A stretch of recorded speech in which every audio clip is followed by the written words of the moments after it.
Pressure group Let My Vote Count is alleging a steering committee recently inaugurated by the Electoral Commission ahead of the November polls is biased towards the governing National Democratic Congress NDC and must be dissolved. We have in the studio Ibrahim Ejay, who speaks for the Let My Vote Count, to have a chat about all of this. Good afternoon. Good afternoon. How are you, sir? I'm very well. Now, I'm curious. I mean, is it that you just do not want the steering committee in place, or you genuinely have a real case of bias against the members, any of the members at all? I think you're right on both counts.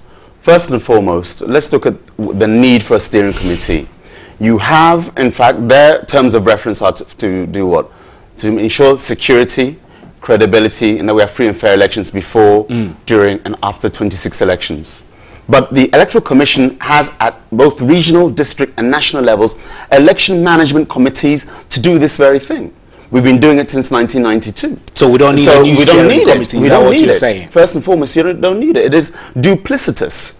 It is, in fact, you're giving taxpayers money for a job that is already being carried out at, as I say, the district, regional, and national levels. That's the election management committees. So Charlotte Asay needs to answer. Why are we? But a little bit more thoroughness won't kill anyone. Oh no, it's not about killing anyone. First and foremost, what you have to ask is, what are those structures doing? Are they dormant?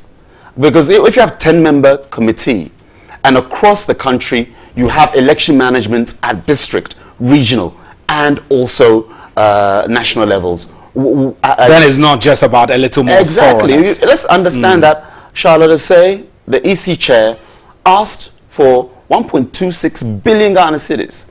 Yes, 1.26 billion, 826 million was approved by Parliament. Whereas Dr. Farijan in 2012, with new voters register, I'm talking biometric, the budget that Dr. Farijan was given in 2012 was 243 million Ghana cedis, compared to the 826 that has been approved.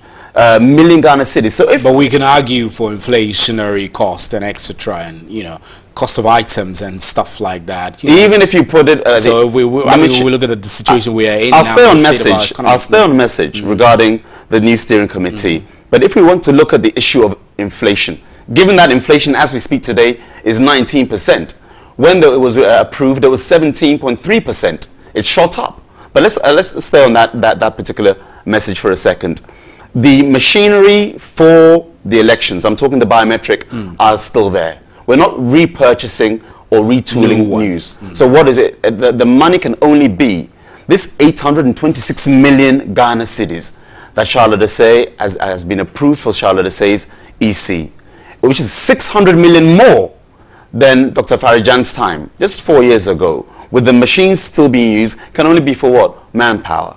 And that's where the questions need to be asked. So I'm asking, coming back to the message now, the steering committee doesn't need to be there. Secondly, the Electoral Commission, by its very mandate within the Constitution, needs to be apolitical, in the sense that all the actors or the representatives and the executives of the EC and its constituent parts need to be apolitical, so that we do not know where their political bias is. As we speak today, nobody knows how or where Dr. Farijan votes. As we speak today, the EC chair, Charlotte Asay, nobody knows her political leaning, which is how it should be. But here you have a case where a steering committee, where Dr. Karl-Mark Ahin is indeed the deputy, or formerly was the deputy director of international affairs for the NDC.